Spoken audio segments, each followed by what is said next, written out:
Oh, hello and welcome to the Nightcast podcast, the one true chapter by chapter podcast, going through a Song of Ice and Fire one chapter a week.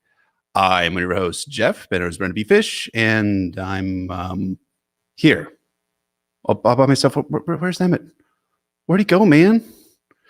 Well, Emmett, of course, is taking a well-deserved break and vacation this week. If you guys have been following his Twitter accounts, him and Chloe's Twitter accounts, that is, you are in for a treat. Go ahead and take a look at them and find out what Emmett and Chloe are up to this week. It is fun.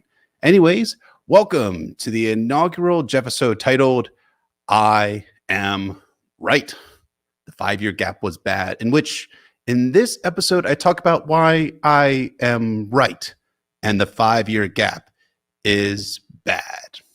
This episode is brought to you by our not a small council, our Hand of the King Wolfman Zach, Grand Maester Tim Bob, troubleshooter of systems and designer of circuit boards, Lord Commander of the Kingsguard Mark N, Sir Keith J, Master of Whisperers, Lord Philip the Merciful, Master of Laws, Archmaester June, Hero of the Lesser Poxes, Ragged Michael, Warren of the North, Nelson Hammer, Prince of Dragonscone, Scarlet the Other Woman, and Mistress of Whisperers, Lord Micah, the Quilt Lion, War of the West, Harold the Gold Tooth, Master of the Banefort, and the Kraken's Bane, Lord James, the Jim that was promised, Lord Jake assisted to the Hand of the King, Lady Zena of Lyrium, Sir Jack, Lord of Sir Arthur and Prince Rhaegar Targaryen, Sad Prophecy Boys Club, His Grace's High Inquisitor, Sir Frank B., Lawrence, Prince of Dorne, Kelly, Ward the East Mistress of Old Bay of Crabs, Stephen the Steadfast, Master of Hounds, the Blue Winter Rose, Knight of Highgarden, Lady Stephanie, Lord Carlos, Lord Andrew the Restless, a Priest of the Drowned God, Sir Sorsadelica, Sugar Tit Stent, the Trogdolite Warrior, Lord Penchant for Nostalgia, Queen Alex, Beyonce's favorite stand, Herald of Sharon, Bastard of Chromatica, Exalter of Black Lives, and Friend of Trans Lives,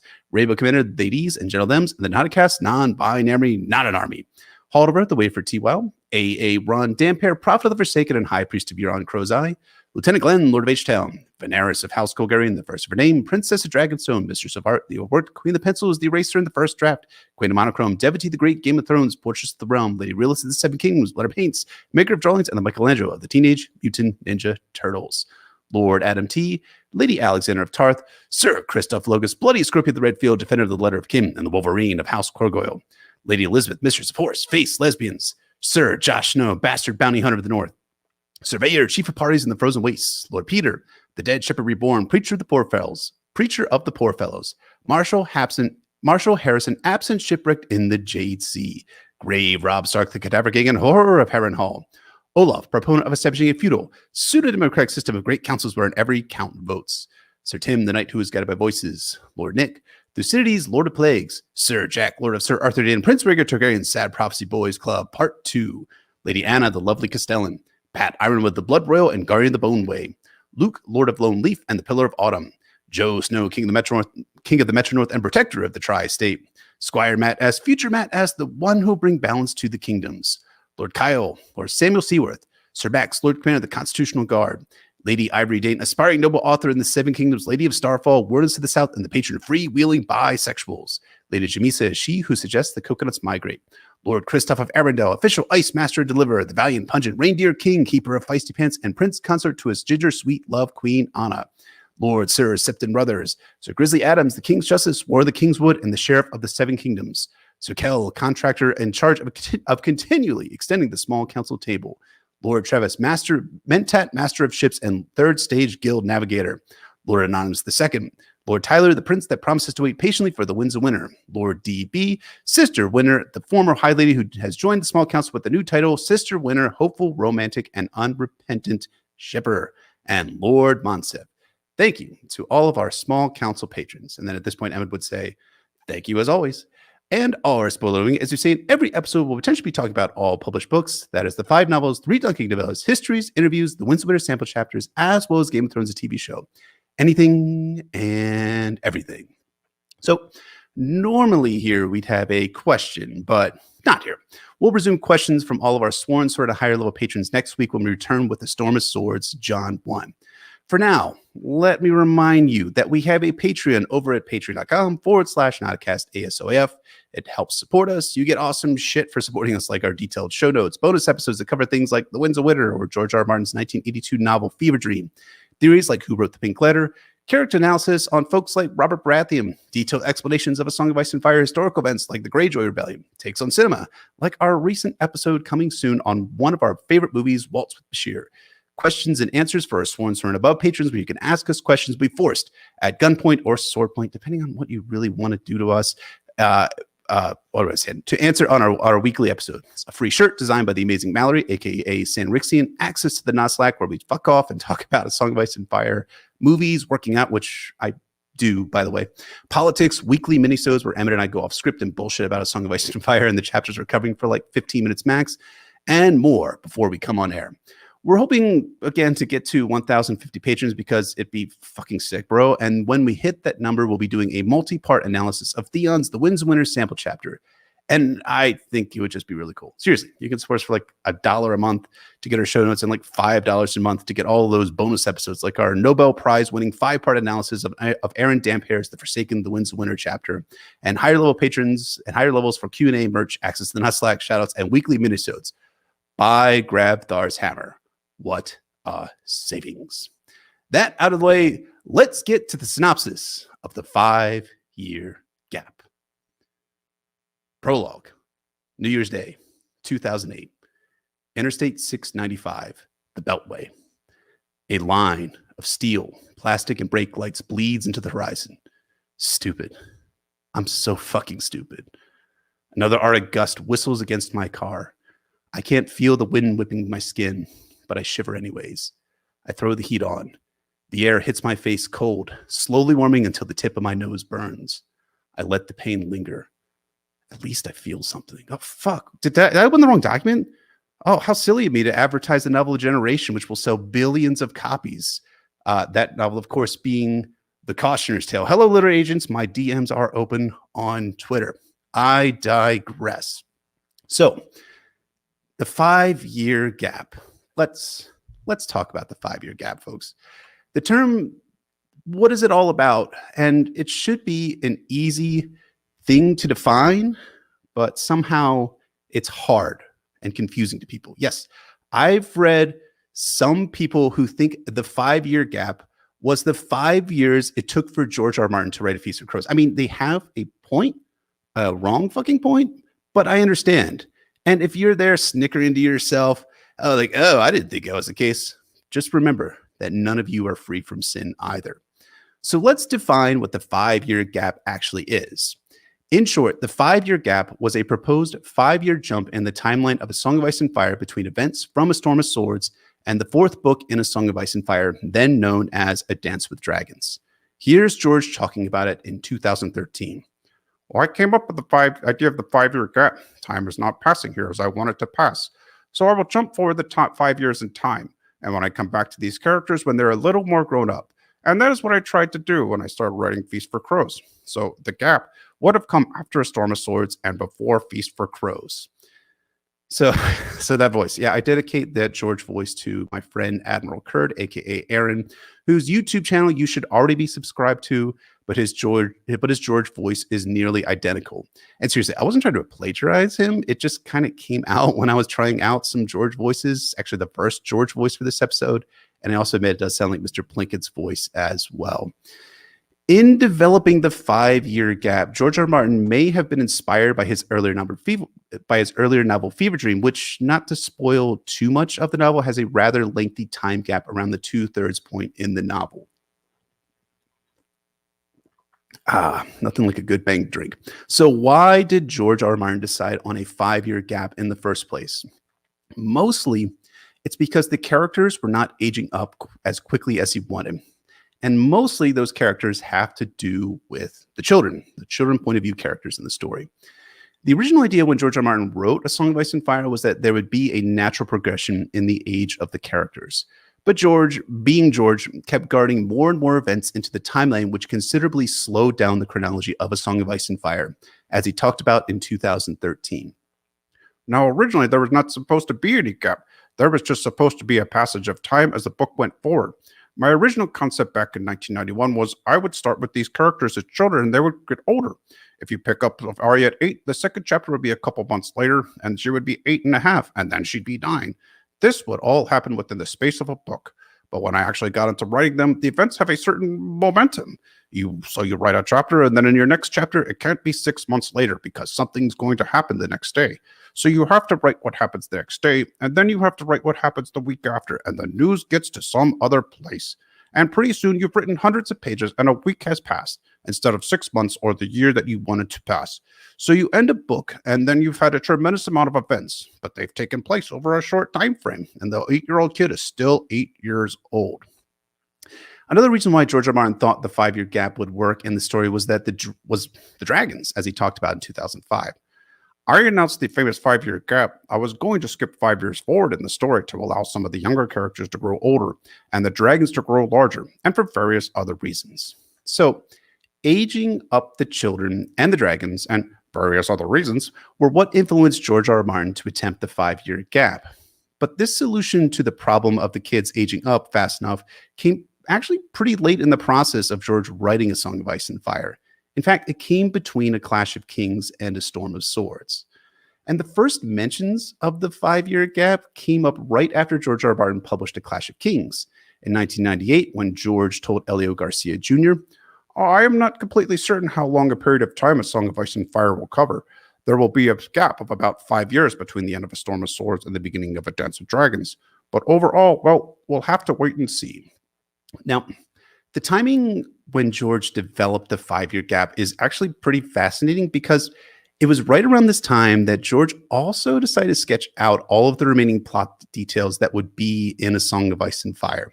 In fact, George actually called this an outline of sorts, as he said to Elio back in 2011 or something like that. Because, because George, as everyone knows, or everyone who studies this meaningless shit knows, is famously adverse to an outline, as he is a gardener, not an architect, and yada, yada. You've heard this so many goddamn times. At least I have. Maybe I just read too much of this shit. I don't know. The thing is that this was a separate outline from the 1993 pitch letter. And I think from all available evidence, this is largely the story contours that George R. R. Martin has stuck to, even as he puts the finishing touches on his greatest oeuvre that's ever going to be published. That is Wildcards, flopped the nuts. Anyways, I think the outline was also the point where George R. R. Martin decided on the 5-year gap. So we're talking 1998 at this point, so the late 90s, when, things were happening and, music was good and all the stuff that all the cool kids are saying these days. I don't know. I'm not a fucking child. And so George was just at that point moving into writing A Storm of Swords.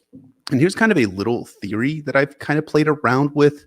I think George, knowing that he was going to jump the story ahead by 5 years between Storm and A Dance with Dragons, really contributed to both how fast George wrote A Storm of Swords and how plot impactful the story became, especially towards the end of the book, A Storm of Swords. Because every point of view character in Storm has major arc ending stories that both resolve Act 1 of A Song of Ice and Fire and really fucking slap hard.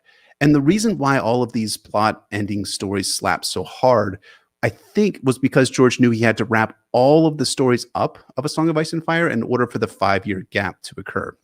So if you have the wrong opinion that A Storm of Swords is the best book in A Song of Ice and Fire, and it's because of all the dynamic plotting and resolution George R. R. Martin integrated into the book, okay, granted, the end of A Storm of Swords is fucking awesome. I have to admit that. I mean, I love A Dance with Dragons more, but I get it. I understand why you have the wrong opinion that A Storm of Swords is better. I don't mean to just keep relitigating that episode we did back, the first Patron episode we did back in 2018. Go ahead and re-listen to that one. We had our friend Bookshelf Stud on there to talk about why A Dance with Dragons is better than A Storm of Swords.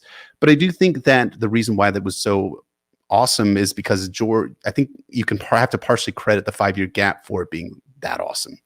So let's fast forward to the year 2000. By that time, A Storm of Swords was published and was the first book in A Song of Ice and Fire that hit the New York Times bestseller charts. Now, George R. R. Martin goes on a book tour and returns to writing A Dance with Dragons in late November 2000. And this is, again, the A Dance with Dragons with a 5-year gap in mind. From November 2000 until September 2001, George R. R. Martin ends up writing several hundred manuscript pages of A Dance with Dragons with the 5-year gap in mind. Now, do we know what stories were in the 5-year gap version of A Dance with Dragons? Yeah, we actually do. Somewhat, I guess. Because throughout the years, George R. R. Martin's statements and interviews about about A Song of Ice and Fire have been collected by fans. The most famous example is known as the So Spake Martin archive on Westeros.org, which is a curated collection of sayings George R. R. Martin has made about the series and pretty much life in general since 1991. And it's a archive that's maintained by the founders of Westeros.org, Elio Garcia Jr. and Linda Anderson. Damn, this bang is so good. Additionally, George R. R. Martin has his own blog called Not a Blog, in which he occasionally finds time between promoting wild cards and mourning every single New York Giants Jets. New York Giants and New York Jets lost, ends up talking about A Song of Ice and Fire once in a while. Now, there are a lot of statements about the 5-year gap contained in those two archives. And over the year, I've collected a lot of information about A Dance with Dragons. That is the book that never was, or it was, but it didn't have the 5-year gap. I don't know. I'm confusing myself here. So to start off with what we know about the plot points from that 5-year gap version of A Dance with Dragons, let's talk about Arya Stark. Because Arya seemed to be the character that George wrote a fair amount of material for with the 5-year gap in mind. For instance, we know that the earliest version of Arya's Mercy chapter from The Winds of Winter, the one that he published as a sample in 2014, was originally written as Arya Stark's first 5-year gap A Dance with Dragons chapter. Here's George talking about that chapter back in his Not a Blog in 2014. I mentioned that this chapter had quite a history. It's true. The first draft was written more than a decade ago. Originally, it was intended to be the opening Arya chapter after the infamous 5-year gap. Her first appearance in A Dance with Dragons is initially conceived. Then it was supposed to be part of A Feast for Crows, after I abandoned the 5-year gap and split the books. Then it was going to be the concluding Arya chapter in A Dance with Dragons, but it seemed more like an opening chapter than a closing one. So shortly before A Dance with Dragons was published, my editor and I agreed to remove it from Dance and shift it into Winds. So a lot of folks have pointed out that even in the released Arya's sample chapter from The Winds of Winter, there are some rather mature sexual themes in the chapter, like how Arya seduces Raph the Sweetling. Even, I think this is accurate, getting her first kiss from Raph before, of course, murdering the shit out of him, which I guess is kind of justified. I mean, very justified in my opinion. Anyways, we'll move on from there. What I and others have theorized is that a lot of these mature themes that we see in Arya's Mercy chapter are leftover material from the 5-year gap, where Arya Stark would have been about 16 years or so in events from a 5-year gap version of A Dance with Dragons Mercy. Meanwhile, there have been hints over the years that a lot of the Arya material that George R. R. Martin wrote for the 5-year gap ended up being leftover material that's probably going to end up in The Winds of Winter, if we're going to be honest, because we know that Jonathan Roberts, the artist for The Lands of Ice and Fire, received a batch of Arya, The Winds of Winter chapters set in Bravos in early 2012. And I suspect that these chapters were likely refashioned chapters from the 5-year gap. Because remember, Mercy was just supposed to be the first chapter in Arya's arc from the 5-year gap version of A Dance with Dragons. And I think there are a lot of other Arya chapters that George ended up writing there that he has absolutely rewritten since 2001. Maybe. Overall, George R. R. Martin said this about Arya's 5-year gap chapters and material from A Dance with Dragons. The gap worked well with some characters like Arya, who at the end of A Storm of Swords have taken off for Bravos. You could come back 5 years later, and she has had 5 years of training and all that. So George R. R. Martin's original idea was that the plot would skip over Arya's novice training to become a faceless man and plop her right into her role as an acolyte of the faceless men, and get to her doing all that killing shit that George R. R. Martin apparently is really enjoying writing for Arya in The Winds of Winter. Turning next to Sansa Stark, we can be reasonably certain that at least one, probably two or more Sansa chapters were written with the 5-year gap in mind. In May 2001, George R. R. Martin was asked a question about custom titles in Westeros, and he responded, I am not sure what you mean by a custom title. A title from the books? There are a few in the volume I'm presently working on that readers haven't seen yet. A guy who calls himself the King of Mummers, for instance. Another one who is called Harry the Heir. These are informal titles, though, on par with the Knight of Flowers or the King's Lair or so on. Just loving this bang.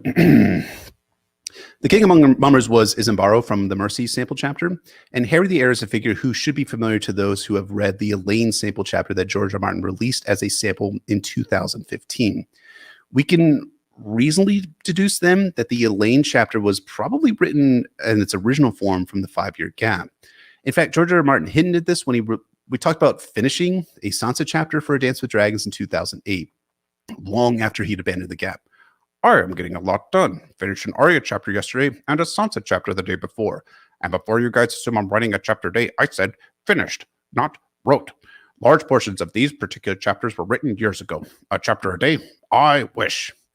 When Adam Whitehead, aka Wurthead, did his Facts and Figures essay on Feast for Crows, he noted, "The Winds of Winter is going to be a massive headache because apparently there were 1 to 2 Sansa chapters written for the pre-split of Feast for Crows, which aren't showing up until the Winds of Winter."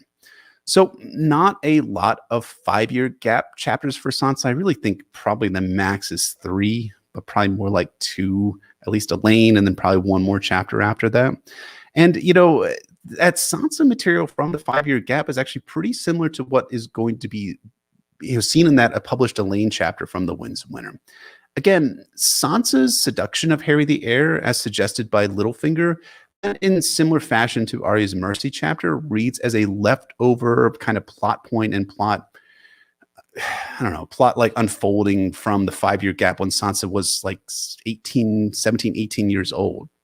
And so ultimately, though, I think my suspicion is that Sansa's plot from the 5-year gap will be quite similar to her plot when The Winds of Winter is published next week, as material for Sansa in A Feast for Crows was developed after the gap was abandoned. So those 3 Sansa chapters end up being written after those Sansa chapters from the 5-year gap and ended up getting kind of pushed to the side.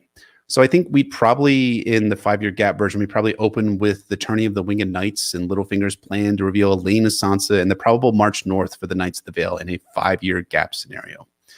Turning next to Bran Stark. Bran has always been the hardest character for George R. R. Martin to write due to his age. In my mind, I think Bran Stark was one of the primary motivations for the 5-year gap in the first place, especially given Bran's role as the future king of Westeros as revealed by the Throne Show Season 8, which is better than most of you all think. How believable is it for an 8 or 9-year-old child to get his way onto the Iron Throne in George R. R. Martin's grounded medieval realism? Regardless, George thought that the gap worked well for Bran, as he said in 2013.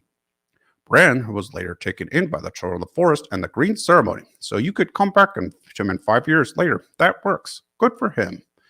What is this Green Ceremony, you ask? What I think George is referring to here is that extremely creepy ceremony scene from Bran's 3rd chapter in A Dance with Dragons, where the Children of the Forest feed Bran the bowl of paste totally made of werewood sap and not the remains of his friend Jojen all ground up and shit. And then Bran starts to experience visions of the past and so forth. And let's get super fucking in the weird. So now let's get super fucking in the weeds here, because here's something I've never connected previously. So in 2008, George talked about finishing a Bran chapter in A Dance with Dragons that took him 6 years to write. And I think this chapter is that 3rd Bran chapter that ended up being published in A Dance with Dragons. But there's a weirdness there in that in 2012, George said he had not written any Bran material when he split Feast and Dance into 2 separate books in 2005. And what I think actually happened, now that I've kind of like put it together in my head, is that the Green Ceremony scene was written for the 5-year gap. And then George R. R. Martin refashioned it for A Dance with Dragons, with it occurring without the gap.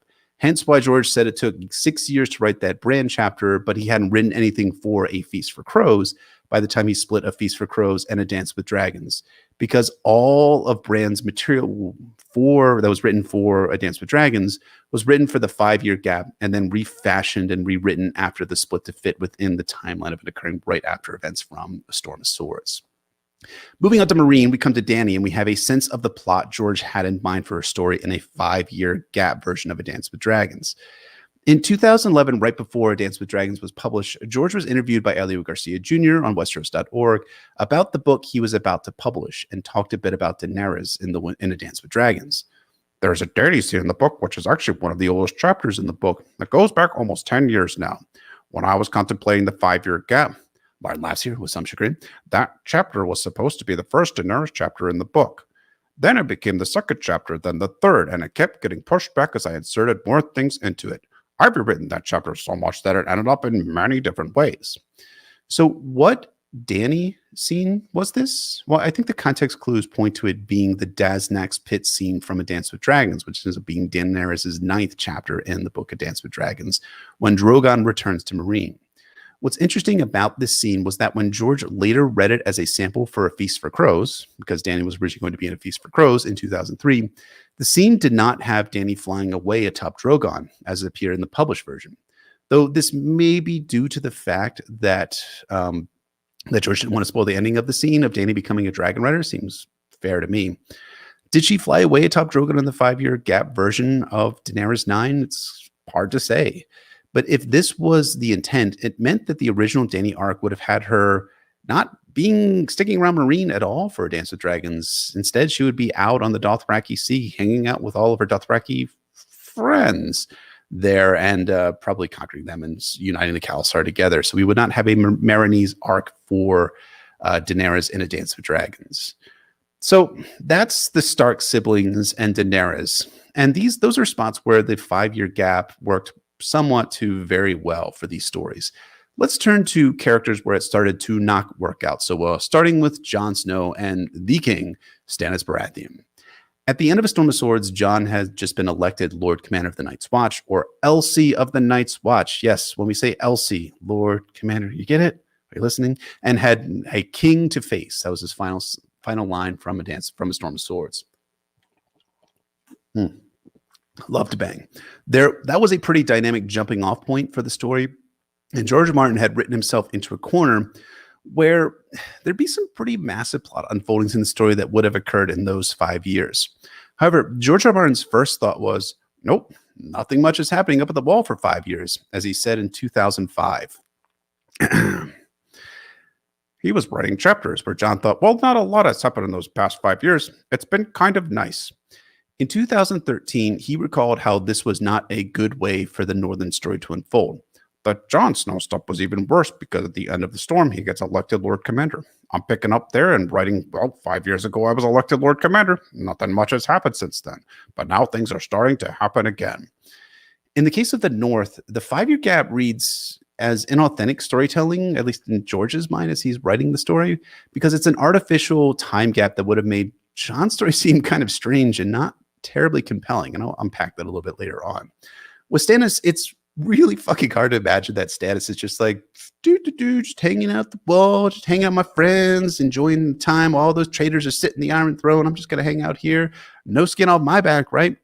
Does that sound like the Stannis Baratheon that you have read in A Song of Ice and Fire? Because it sure does not sound like the guy that I know from A Song of Ice and Fire, from A Clash of Kings and A Storm of Swords. I mean, sure, it's King Stannis, the Sad King, is the brooding type, but to brood at Castle Black for 5 years, that's not very believable, especially given how Stannis moved decisively against Storm's End, King's Landing, and on up to the Wall in the space of maybe a year at most in Clash and A Storm of Swords. Now, the one plot point from the Northern storyline that we can be fairly confident that George R. Martin always intended, even with a 5-year gap in mind, was Jon's assassination. In a 2011 interview, George R. Martin told James Hibbard, some of the stuff about Melisandre's warning Jon of daggers in the dark was written 10 years ago. So 10 years before 2011 would have been 2001 when George was writing A Dance with Dragons with the 5-year gap in mind. So Jon was always bound to face the daggers, however the story unfolded. What's unclear is whether the same set of plot points which drove Jon to the daggers would have been the same as seen in the published version of A Dance with Dragons. And, you know, a while back, Adam Feldman, who wrote The Marinese Knot, those excellent essays on the Marinese Blot, rather, which is you all should be reading, published a bunch of pieces about how A Dance with Dragons was written. And one of his theories was that the reason why the book took so long to write, in addition to The Marinese Knot and the various difficulties that George faced, was that he kept rewriting Jon Snow's story specifically to make it more compelling, because he realized that just Jon having a wildling arc where he lets the wildlings through is probably not a compelling story for why Jon was assassinated. And what made it more compelling was that George kept introducing these other elements into Jon's story, specifically the elements regarding like Arya Stark, Mance Rayder, Melisandre, Stannis Baratheon, Alys Karstark. These different plot unfoldings made Jon's arc and movement towards the assassination much more interesting and dynamic. And it's fairly clear that a lot of those story elements were kind of garden into Jon Snow's story as George was writing A Dance with Dragons as late as like 2009, 2010, and 2011. So moving on from Jon, another character where the 5-year gap did not work well was Cersei of House Lannister. Although George R. R. Martin has not always been certain, he seemed to have decided to include Cersei as a point of view during the time of writing the 5-year gap, correctly deciding that Jaime alone would, as a point of view, would not be able to fully capture the politics of King's Landing and the deterioration of the Lannister-Tyrell alliance in the wake of Tywin dying peacefully on the shitter with a crossbow bolt sticking out of him. The problem was that in writing a 5-year gap version of Cersei, George R. R. Martin realized that there were many events which occurred during the 5 years since Cersei's regency, as he talked about in a 2013 interview. Well, I'm writing the Cersei chapters in King's Landing and saying, well, in 5 years, 6 different guys have served his hand, and there is this conspiracy 4 years ago, and this thing happened 3 years ago. So, to me, what this translates as in layman's terms is, how the fuck was Cersei ever going to stay in power for 5 years, given all of the turmoil in King's Landing that would have unfolded with her in charge? So in contrast to Jon, where George had this idea that really nothing much is going on at the Wall for 5 years, Cersei's story seemed to be that there was too much going on in those 5 years, and that it was hard to just keep telling that story in flashback and in dialogue. Oh, this happened 3 years ago. This happened 4 years ago. This happened 2 years ago. It just kind of, again, even though there's a lot of plot points that George was imagining for Cersei's story, the same dynamic exists between hers and Jon's story, and that it seemed like inauthentic storytelling just to have her just be putzing around for 5 years and then to pick up her story after all of these plot impactful events have occurred. On to Dorne. So the first 2 books had Dorne and the Dornishmen mostly off stage and mostly there to develop the background of the story. However, with the entry of Oberyn Martell into the story in A Storm of Swords, Dorne came running into the plot of A Song of Ice and Fire. Right after Clash was published, George R. R. Martin talked a bit about this running entry into the story, saying, "The Dornishmen will come on stage in A Storm of Swords and will have an even larger role in A Dance with Dragons. As to why they've stayed aloof, well, both history and geography have set them apart from the rest of the 7 kingdoms." Remember, so this interview, this rather was an email that George sent to Elio. This email that George sent was right around the time that the 5-year gap was integrated into the story of A Song of Ice and Fire. So George had a larger idea for Dorne's story in a post-5-year gap version of A Dance with Dragons. What precisely was that idea? Now, I don't think there's actually a lot to go on here, but we do have one hint of what that kind of larger dynamic was that George was talking about. And it comes from a February 2001 So Spake Martin entry where a fan told George that Oberyn shouldn't have died because he was so cool. Ugh. Okay, Oberyn is kind of quiet, admit. George responded, "Wait till you meet his daughters." Again, February 2001 is squarely within the timeline of when George was writing a 5-year gap version of A Dance with Dragons. So the Sand Snakes would have been big players in a 5-year gap version of A Dance with Dragons with interesting roles, allegedly, to play. But Dorne is where George struggled to write a compelling story after the 5-year gap, and it became the pivotal reason why he ended up abandoning the gap some 9 or 10 months into writing it. George R. R. Martin officially announced that he was abandoning the 5-year gap at Worldcon in September 2001, which is a month where I don't think anything else historical happened, if I'm remembering correctly. Officially, the reason why George abandoned the 5-year gap was straightforward. This is a quote from a 2003 So Spake Martin. He said that he started writing the book several years after the events of the last book, but after he was several hundred pages in, he decided that it just wasn't working, that he had left too much out of the story. However, in the years since, George talked about how Jon Snow and Cersei Lannister's story were reasons. However, in the years since, George talked about how Jon Snow and Cersei Lannister's stories were reasons why the 5-year gap didn't work. But the biggest reason why the gap didn't work, according to George, is because of Dorne and Oberyn Martell, as he revealed in 2002. During a Q&A, George R. R. Martin revealed what seemed to be a major reason for the 5-year gap. He said he realized something. He had to deal with the reaction to Oberyn's death in Dorne. He thought of different ways that he could handle things. He could have just summarized what happened without talking about it very much, but he did not want to do this. He could have decided that for some reason there was no reaction or a delayed reaction, but the reasons he came up with to do that thing did not make sense. So he finally decided the story just needed to be told. So he decided that showing the reaction to Oberyn's death had to be seen on page rather than told in flashback and memory. Again, similar to Cersei, where all of her major plot points were going to be just in, flashback and in conversation. But then again, in 2003, George kind of explained a little bit more why Dorne specifically wasn't working with a 5-year gap in mind. On the 5-year gap, this has probably already been discussed before, but here goes. George said that he was writing A Dance with Dragons and was writing the flashbacks. He confirmed that they would have just been flashbacks. And then he realized he couldn't skip things like Myrcella being crowned and the resulting Dornish problems, for example. So Myrcella Baratheon's crowning by Arya was an important plot point, which influenced George R. R. Martin in abandoning the gap because he knew he couldn't just do it in flashback and dialogue. Does anyone have a theory about this whole crown Myrcella thing? I don't know. I seem to remember something about that somewhere in a drafts of a Google Drive or a Google document somewhere. But here's the thing that has almost been completely unexplored by the fandom. George didn't actually abandon the 5-year gap in September 2001. In fact, George's next "fuck them kids, why won't you grow up and be #teens or adults" idea was a book known as A Feast for Crows. In its original conception, A Feast for Crows was not half of the point of view characters from A Song of Ice and Fire, mostly set in the South and Bravos. Instead, A Feast for Crows was a bridging book that would cover all events from the 5-year gap so that George R. R. Martin could get back on track in A Dance with Dragons for the storylines he wanted to tell after A Feast for Crows got through all of those plot points in the 5 years after A Storm of Swords. You don't believe me? Fuck, I'm insulted, man. But I will show you the evidence. Follow me into the light. In 2001, at the same Worldcon event that George announced that he was abandoning the 5-year gap, a fan summarized what George was saying there. The 4th book will be A Feast for Crows and will cover what would have been the 5-year gap. Some POVs who George said will be learning during the 5-year gap will only have 1 or 2 chapters. Then in a 2002 interview, the interviewer asked whether A Feast for Crows would cover the 5-year gap period. George's response, I hope to cover the 5-year gap. In 2003, in yet another interview, George R. R. Martin talked about what he intended for A Feast for Crows and A Dance with Dragons. At that point, A Dance with Dragons becomes the 5th book, and the book that I'm now working on, A Feast for Crows, is essentially the book that covers the 5-year gap that I previously was going to skip over.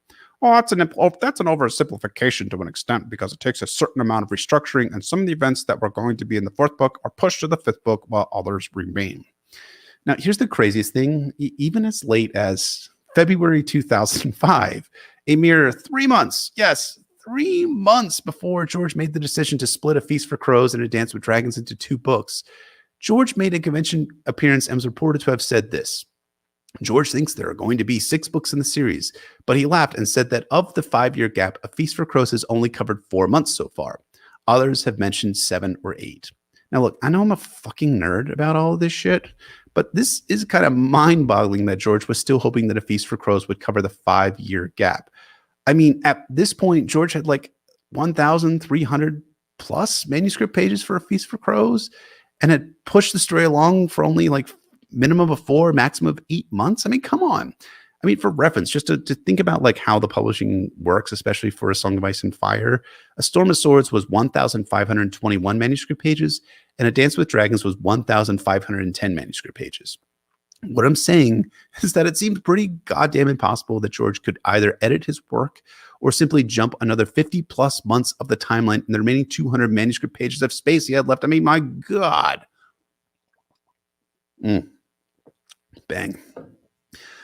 And wouldn't you know it, but George R. Martin agrees, or he agreed with me in 2005 when I was like fucking 21 years old in 2005.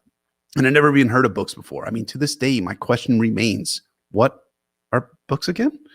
In those 3 months between the February 2005 con appearance and the A Feast for Crows publication announcement at Conquest in May 2005, George R. Martin made the decision that he would not do the 5-year gap, saying at the convention, he confirmed that the 5-year gap is now deader than the dodo and has fallen back on the excuse that in the Middle Ages, kids had to grow up fast, and so that a 12 or 13-year-old would be much more mature than today.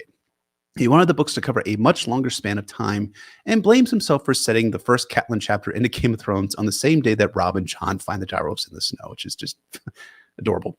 In George's mind, the main reason why he kept going after the 5-year gap and writing A Feast for Crows as being that bridging book between Storm and Dance was because he didn't want to disappoint the fans, saying, again, at the con, He wasted a lot of time trying to make the 5-year gap work, mostly because he had told so many people that there was going to be one and felt he had to deliver. Otherwise, A Feast for Crows would have come out significantly earlier. But my favorite thing that George said about abandoning the 5-year gap is something he said closer to the time when A Feast for Crows was published in the United States in November 2005. George said that he would have abandoned the 5-year gap sooner if he hadn't told so many fans about it. And there is no gap anymore. If a 12-year-old has to conquer the world, then so be it. Fucking needle that. If a 12-year-old has to conquer the world, then so be it. Onto my face as a tattoo. Okay. So we spent a lot of time unpacking what the 5-year gap was, all the plots within the 5-year gap look like, how George abandoned it sort of before truly abandoning the 5-year gap. And holy shit, we haven't even gotten to the whole point of this fucking episode, which is why I think that the 5-year gap was a bad idea in the first place. And it's a really good idea that George R. R. Martin dropped it. Throughout the fandom, I constantly, maybe not constantly, that's probably an overstatement. I sometimes see how people thought that George R. R. Martin's abandonment of the 5-year gap was a massive mistake, that the reason A Feast for Crows and A Dance with Dragons sucked so hard was because they didn't have the 5-year gap in mind. Furthermore, a lot of the same criticisms of A Feast for Crows and A Dance with Dragons interrelate to the 5-year gap. There was too much walking around, not enough action, too many training sequences. Yeah, fuck off. Now, I think the smart listeners here can probably start to glean why I think the 5-year gap was a bad idea, but I'll start to make my reasons explicit now. And the first point I want to make is that characters training and learning and being in a school setting is an integral component of storytelling that demonstrates character growth and development. Now, it was probably easier for George not to write Arya's entry into Braavos and her entry into the House of Black and White specifically. It's fun to write characters in medias res and not have to do all of the hard work of showing how a character got from point A to point B. But while Arya's A Feast for Crows chapters are not actually my favorite parts of the story, let me never state that I don't think they're not important for demonstrating where she is in the story and why she's there. In sailing to Braavos and coming into the House of Black and White, Arya's story continues the thread from A Storm of Swords of her identity. Who is she? Is she Arya of House Stark? Is she Arya the orphan boy, Weasel, some random smallfolk girl trying to survive the war? A Feast for Crows has Arya learn how to be no one-ish through becoming Cat of the Canals and then Blind Beth in A Dance with Dragons. Through the dynamic of name changes, the instruction of the kindly man, and Arya's wolf dreams, we see a complex conflict of identity for Arya, one that needed to be properly fleshed out and set up in the text for Arya to become Mercy and eventually hopefully getting Needle and returning home as Arya of House Stark. And that same dynamic holds true for Sansa. Her Feast for Crows chapters, the 3 we have anyways, are instrumental in furthering her character development. Sansa learns how Littlefinger manipulates and holds power, how he uses promises, lies, bribes, manipulation, and threats to deter the Lord's Declarant. We also see Sansa learning the subtleties of power and sex through Miranda Royce. Sansa also has to deal with fucking brats like Sweet Robin, who have become the way that he is through the negligence and misparenting of Lysa, and yes, Jon Arryn too. Finally, Sansa learns Littlefinger's true plan, how he plans to marry Sansa to Harry Harding, and that complex series of, I mean, it's great, I love it, but I mean, that complex series of how Harry is actually the heir to Sweet Robin. I think Littlefinger spends like a massive paragraph, a large paragraph in A Song of Ice and Fire working on him. Which is why, and how Littlefinger plans to manipulate the chivalric imagery and ideals to drive the Knights of the Vale north to siege Winterfell and stake Sansa's claim, which will, of course, not have any impact at all on how Littlefinger and Peter Baelish, that motherfucker, is going to become more powerful.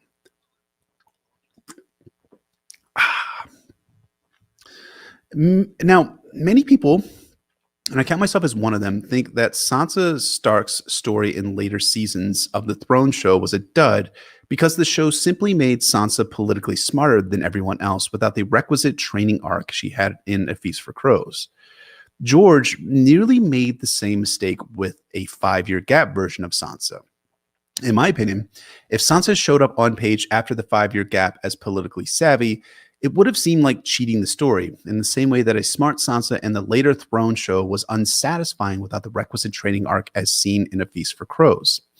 When Sansa appears in the North, in The Wind's Winter, or generally speaking, I think it's probably likely going to be The Wind's Winter, I think George's decision to not just open the story to a 5-year gap version of Sansa, where she's a skilled political actor, will actually read fairly naturally. And we can already see how Sansa's training arc dovetails nicely with her story in the Elaine sample chapter from The Winds of Winter. All of those chapters from A Feast for Crows feed well into how Elaine 1 from The Winds of Winter opens and how Sansa is starting to play the Game of Thrones a lot smarter. And the reason why she is playing the Game of Thrones smart is that she's observed how the Game of Thrones has been played in the Vale, and observed specifically how Littlefinger has been working and manipulating the story specifically, and how Littlefinger has been manipulating the Knights of the Vale chivalry and the optics in order to drive towards his end purposes and goals. On to Bran. George has always struggled to write Bran's story, with him citing, again, Bran's age is the main reason why this has always been the case.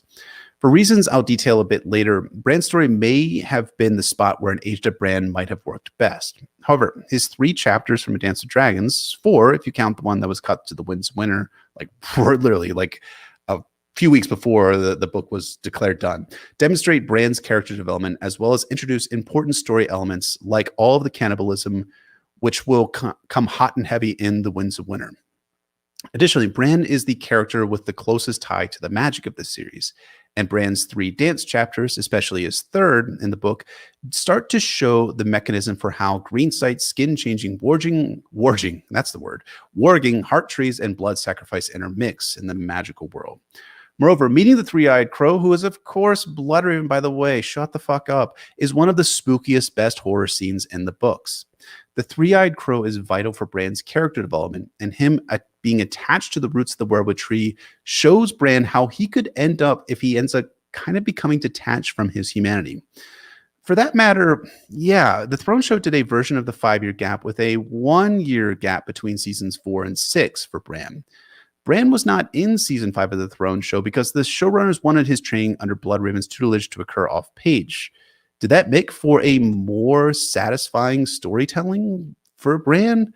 I don't think it did, especially if Bran is being set up to be the endgame king of Westeros. So again, it's important if you have a character in mind who's going to be the king of Westeros, and you probably want to show him how he's learning to rule. I mean, we saw that in Bran in A Clash of Kings, as we talked about.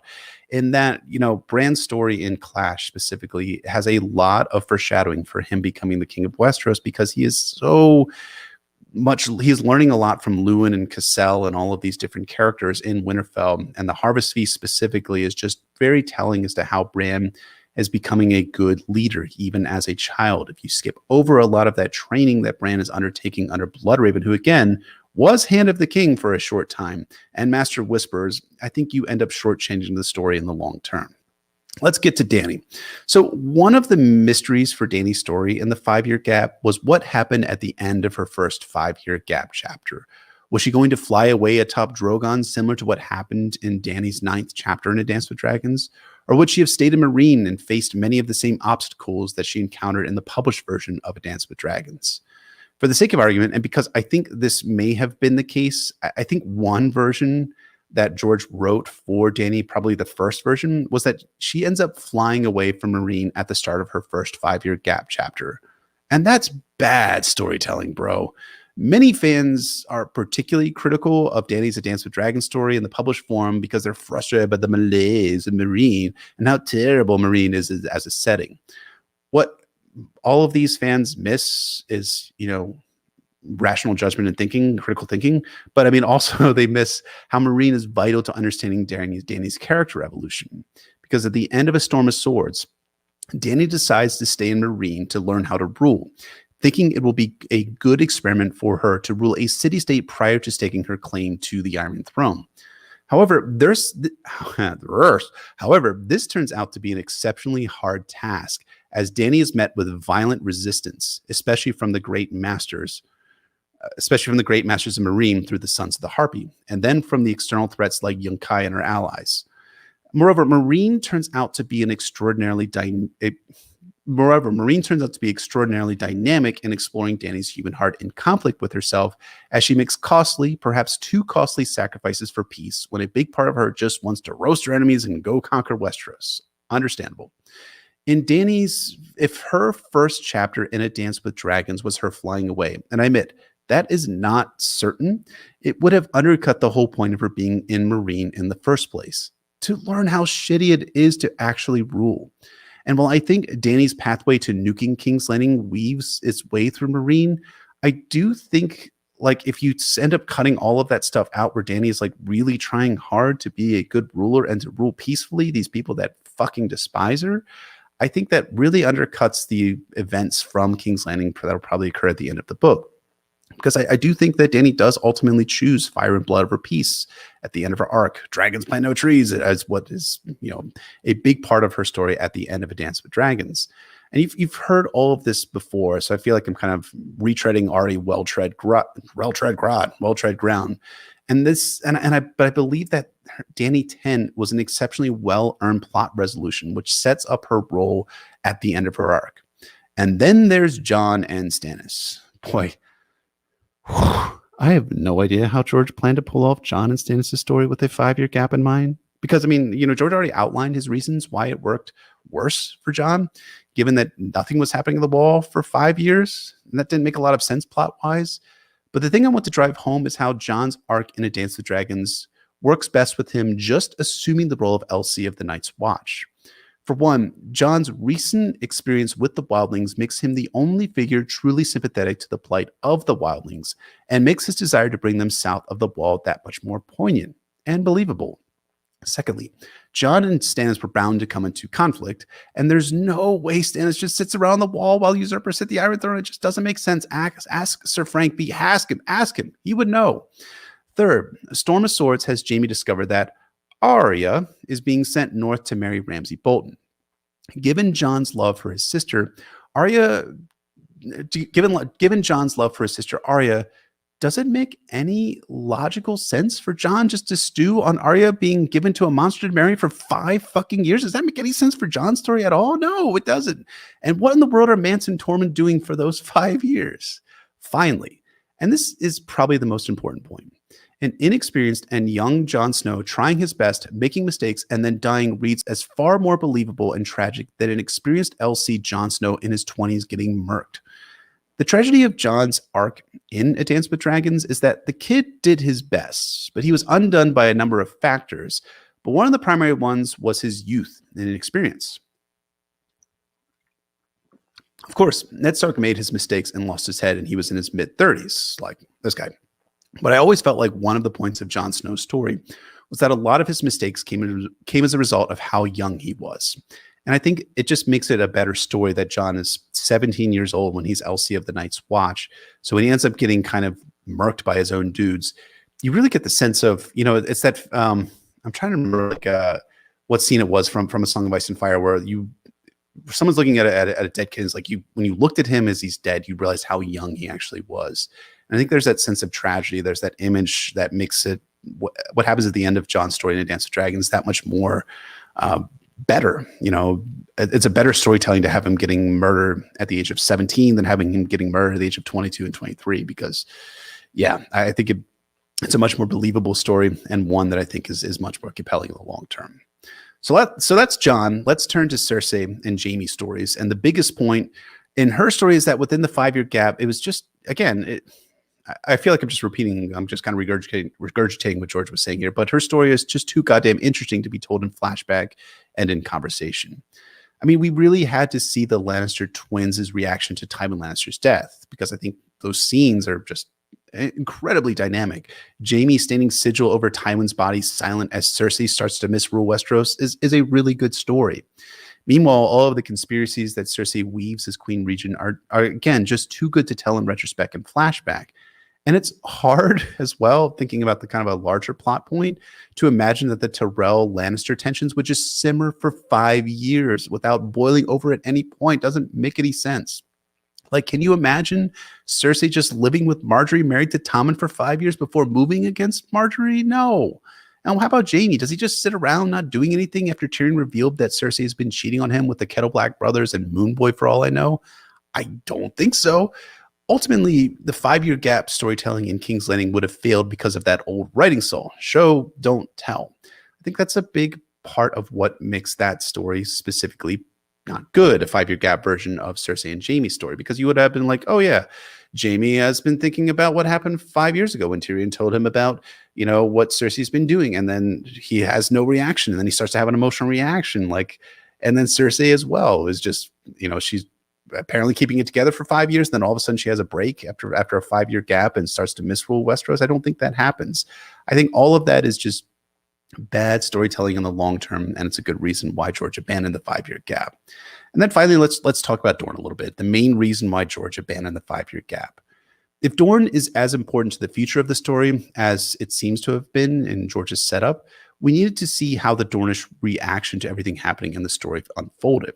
Because Oberyn's death, the crowning Myrcella were all reasons why George decided to forgo the 5-year gap. However, to expand out why I think that George needed to actually show Dorne in the present, like events immediately after Storm of Swords, I think Dorne works really well as had to be seen in the immediate aftermath of Oberyn's death. Because when Doran Martell returns to Sunspear with all the Dornishmen shouting, "To the spears! To the spears!" it's a real visceral experience. People are pissed in Dorne that their beloved hero was murdered in King's Landing by Gregor Clegane. That level of dramatic tension would probably not have existed 5 years after Oberyn's death, because the Sand Snake's non-reaction doesn't make any sense, right? That his own daughters, who are fashioned to be in Oberyn's image, are just hanging out and just not caring that their dad is dead. That doesn't make a lot of character sense, especially of the characters that we know. Now, again, George may have had a different idea for the Sand Snakes. One idea I had is that potentially the Sand Snakes were a lot younger than their versions that appeared in A Feast for Crows. Like George aged up the Sand Snakes so that he could have a reasonable reaction to their death. And then in a 5-year gap version, they were maybe 11 or 12 years old, or a little bit older than that. And then after 5 years, they're a bit older than that. And that's when they have the ability to react to their father's death, when they're a bit more mature and have gathered some political power to themselves. So, and then there's the story of Arianne and young Grift and Quentin and Daenerys. Do they work with a 5 years of story behind them? Maybe. But so much of their stories are timed to occur precisely. Quentin sets off from Dorne with the Dornish offer of marriage to Dany, and likely this would have occurred shortly after Oberyn was dispatched to King's Landing. Meanwhile, Arianne, having discovered Doran's plans to make Quentin the Prince of Dorne, she just sit around for years? Just be like, oh, well, I guess that's something that's going to happen. Now, to be fair, George could have tinkered with the timeline a bit, having Arianne find out much later about her father's plans, and for Dorne to send Quentin after Dany when the dust settled from Oberyn's demise. Or potentially, and this has been suggested as a one solution to the fact that it's really fucking weird that Doran Martell sent Quentin just straight to Meereen when he has, his estranged wife living in Norvos, that he should have sent Quentin to Norvos first, and that should have been the official reason, and send him with a couple hundred dudes, a couple thousand dudes even, because it's his son, sort of thing. He could have sent Quentin over to Norvos for a little while to be fostered by his mother. Yum. Now, but it gets back to the old question of dramatic tension. What makes a story feel alive? And a lot of it has to do with how characters and plots intersect in real time. Because plot momentum propels stories forward, and so much of that in A Song of Ice and Fire is directly related to how story ideas build off each other in the distant and near past. For Dorne, Oberyn and Dorne plotted vengeance for Elia and her children after Robert's Rebellion. Oberyn showed up for the first batch of vengeance in 299/300 AC in King's Landing, and then Oberyn dies. This propels the actions for the Sand Snakes. Arianne uses the death of Oberyn as a cover for her own plot to displace Doran by crowning Myrcella. This, in turn, leads to the disruption of the plot by Dorne and his agent, the maiming of Myrcella, the death of Aerys Oakheart, the journey of Balon Swan down to Dorne, the conspiracy to blame it all on Darkstar, and the arrival of the Golden Company in Westeros, and Jon Cunnington's letter to Doran Martell. And all of this occurs as Quentin finds out that adventure stinks. That's plot momentum and a time gap. And that time gap would have made this entire endeavor feel artificial, right? Can you imagine all of those plot events just starting to occur after 5 years? That's not in keeping with the story as told by George in the first 3 books, where the plot dynamics feed on one another and build forward and generate a natural momentum in the storytelling. So that's just a bit why I think the 5-year gap was bad and George was right to abandon it. Of course, let me know what you think on Twitter, I guess, or a comment on Podbean, a live stream chat, or a regular comment. I don't fucking care. I don't read the comments. But before I get out of here, I wanted to talk about one more thing with the 5-year gap. Whether it's truly gone. As we've talked about, George R. R. Martin's abandonment of the 5-year gap didn't just occur in 2001. It took years for George to abandon the 5-year gap, really only deciding to abandon it in 2005 when he split A Feast for Crows and A Dance with Dragons into 2 separate books. Or did George actually truly abandon the 5-year gap? Right after season 8 of the Thrones show aired, Elio Garcia Jr. and Linda Antonson, who of course are the founders of Westeros.org and George's co-authors for The World of Ice and Fire, and also people that George consults regularly on a somewhat regular basis about different character questions that he has and history questions for The Winds of Winter, released a video of them talking about the end of Game of Thrones. In the video, Elio said something interesting about Bran Stark becoming king and how it might work in A Song of Ice and Fire. It's around the 90-minute mark of the video. And I'm gonna paraphrase a little bit for clarity here because it's conversation doesn't really work as well. So here's what Elio said. Without some significant jump in time, perhaps a 5-year gap after The Winds of Winter, Bran becoming king might not work. If George starts talking about big jumps in time again, he's probably trying to make the Bran Stark story work. So to do a little throat clearing, Elio wasn't saying that this will definitely happen, and he especially wasn't saying that George told him that this would occur after The Winds of Winter. However, it presents a fascinating dynamic. Even if the 5-year gap for A Dance with Dragons was abandoned, will we still have a 5-year gap in The Winds of Winter, or between The Winds of Winter and A Dream of Spring? Here's, I think, the evidence for a time jump in The Winds of Winter or between Winds and Dream. Something you probably noticed in all the analysis of the 5-year gap is how the timeline is more than a little unbalanced, let's say, because multiple storylines that were set to occur in a 5-year gap version of A Dance with Dragons ended up being pushed to The Winds of Winter, which is mostly Arya, Sansa, Bran, Cersei, and Dany stories. Meanwhile, the other storylines are basically on track with George's original conception of the story after the 5-year gap, Jon and Stannis specifically. So what will George do in The Winds of Winter to rebalance everything in time?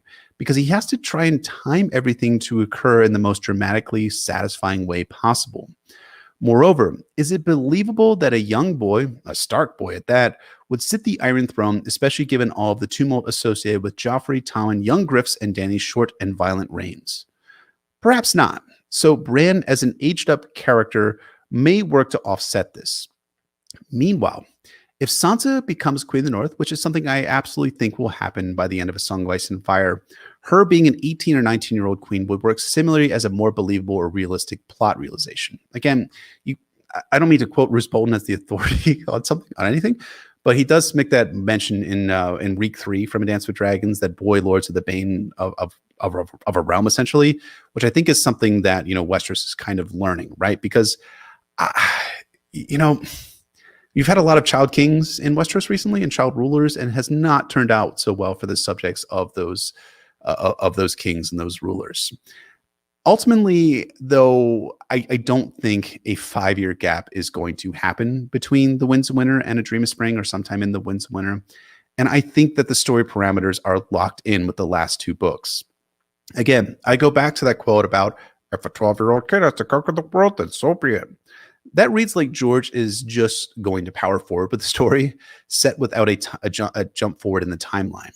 For that matter, all of the points I was making before about how an artificial jump for the timeline would disrupt the story momentum of A Song of Ice and Fire, those points still stand. I guess there's a point where maybe it's going to take a really fucking long time for Dany and the other point of view characters around her to make it to Westeros. And maybe the Northern storylines and the King's Landing storylines hit a lull that allows the story to jump forward for a few years. But I see no evidence by the end of A Feast for Crows and A Dance with Dragons that we're approaching that point. In fact, everything is speeding up plot-wise. Young Griff has landed in the Stormlands. Stannis and the Boltons are about to finally fight outside of Winterfell. Jon is assassinated, but will be back. Arya is coming to Rohan as a faceless man. Sansa's on the cusp of gaining a massive army for herself. The point of view characters around Meereen have a ton of shit to survive and live through. Dany's on the Dothraki Sea going backwards to go forwards. Jaime's off visiting Lady Stoneheart for a chat. And you have Sammo learning all the stories of Old Town and the Citadel, the secrets of the Citadel, and potentially the secrets of the Faceless Men. Aaron Damphair tied to the prow of the Silence, sailing into battle outside of Old Town. You have so many fucking storylines that are happening in this story that I just can't imagine that we're going to be jumping forward by a few years. But hey, who the fuck knows anything besides that I'm right? The 5-year gap was bad.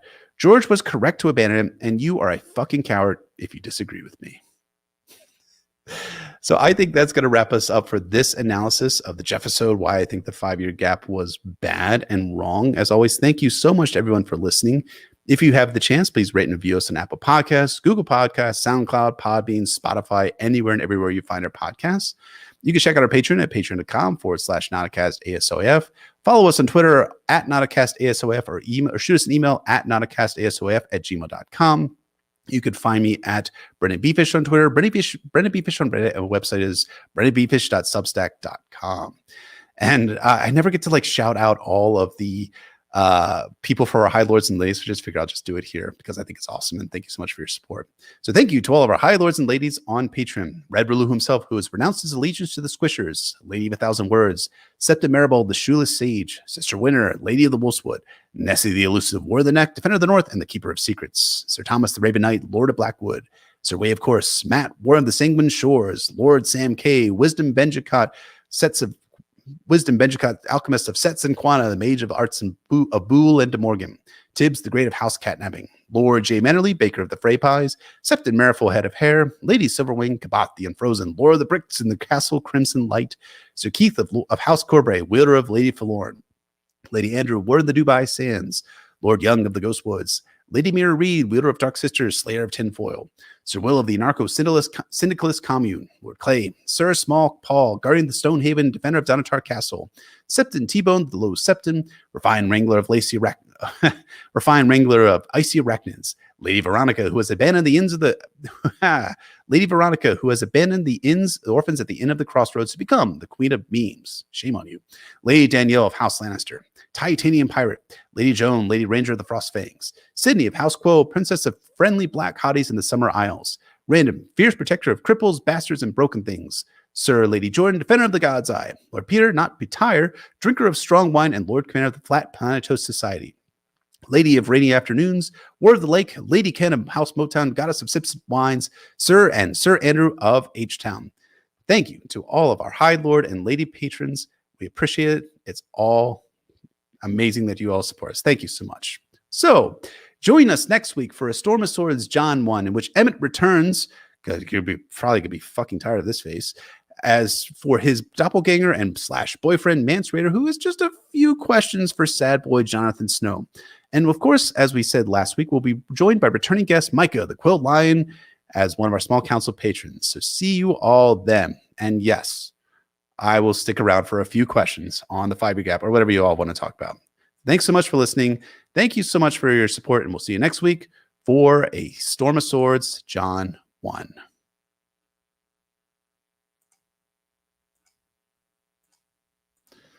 All right. Well, that was fun to kind of do this all by myself. All the bang that I got to drink the whole way through. So yeah, weird kind of being here again by myself, but it's fun, I guess. So yeah. How's everyone doing tonight? Fun? Good? Awesome? Yeah? Yeah? Well, it looks like the chat was, I was trying to watch the entire time throughout. It looks like the chat was pretty interesting as we was going through. So I'll take some questions or whatnot. Thank you. Everyone's saying, well done. I don't know what you're talking about. Just tell me that I'm bad. Please tell me that I'm bad. I need to be told that I'm bad. All right. Alan asks, I've always wondered what Tyrion's story would be after the start of the 5-year gap. Still drunk at Illyria's mansion. Would he already be with young Griff's group, or would he still be with Jorah and Meereen as slaves? Okay. Let me just put in a disgusting pinch of dip in here. I know it's bad. I'm going to quit someday, I promise. So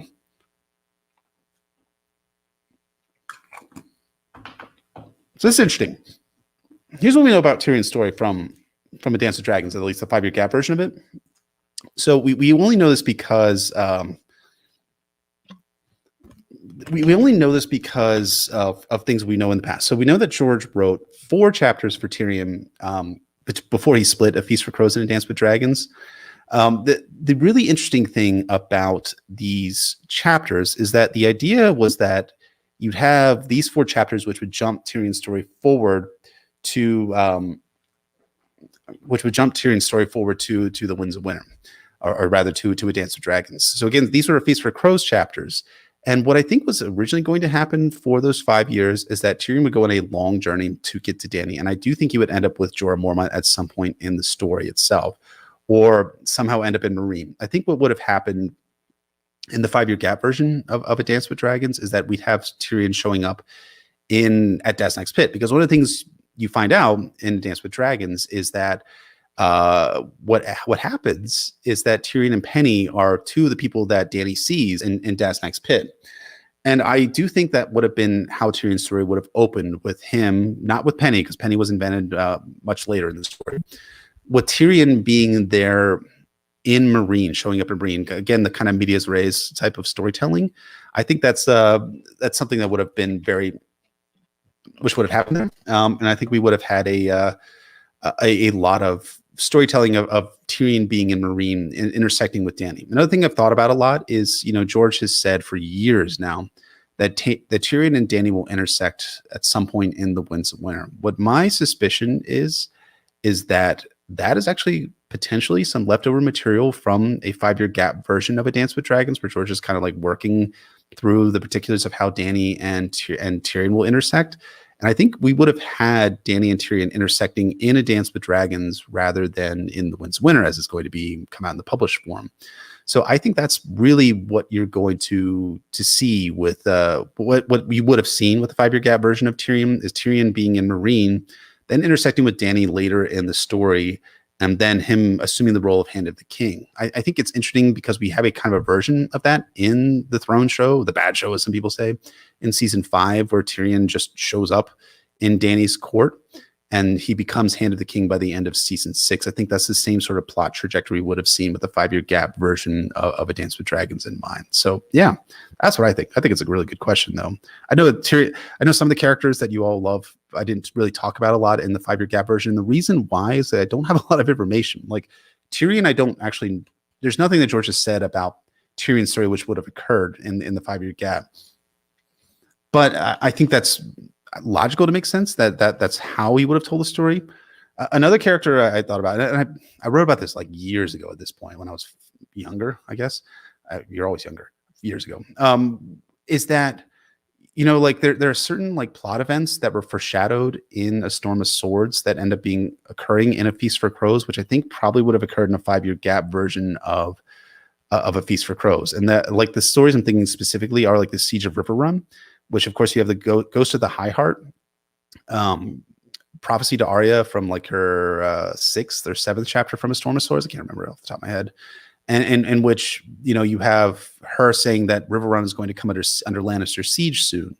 And you're like, wait a minute. River Run could not be under siege for 5 years. But when I was doing some research for that essay, I found out there has been sieges in history in the medieval times which lasted for years. In fact, the longest siege was the siege of, I think it's Tyre. No, it's a place in Cyprus from the 15th century.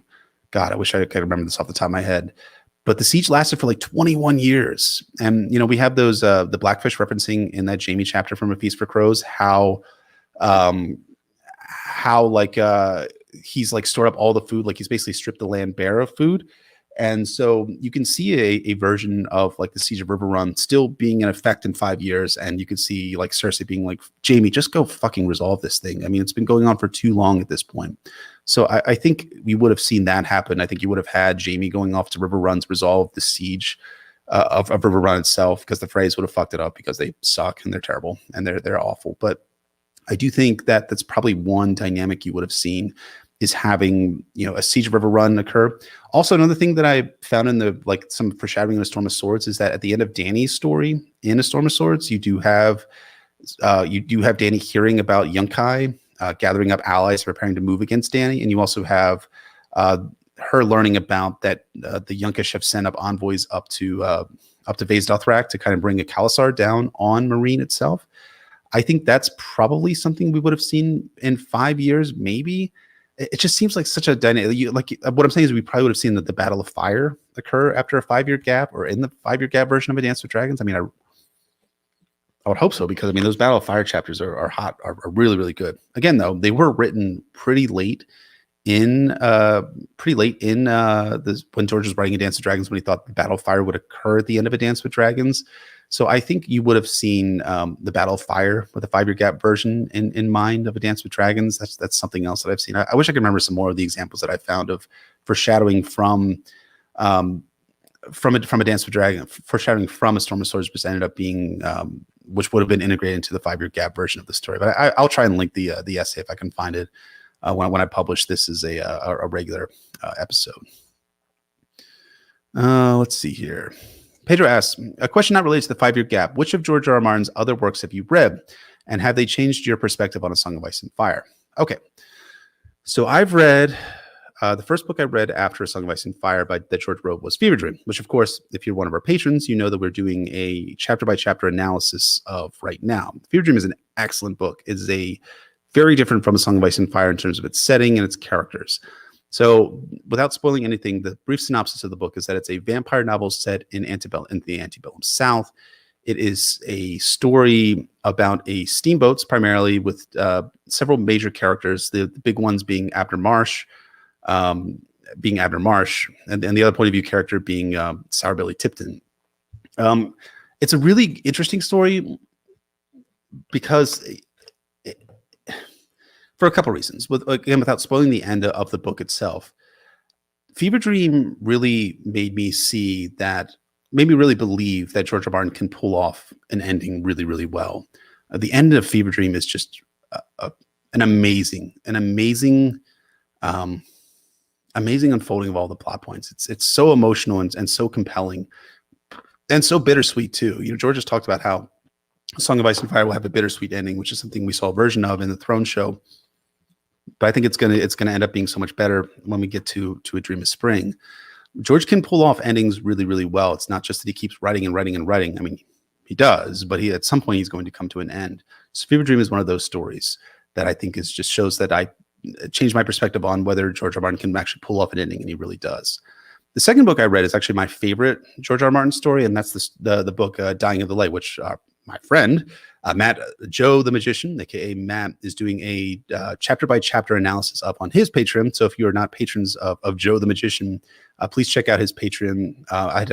I'm sure Erin is there. She might be able to link to it. Erin, of course, is a Sworn Sword patron. You can link to Matt's Patreon, where he's going chapter by chapter through Dying of the Light. Dying of the Light is really interesting because I'm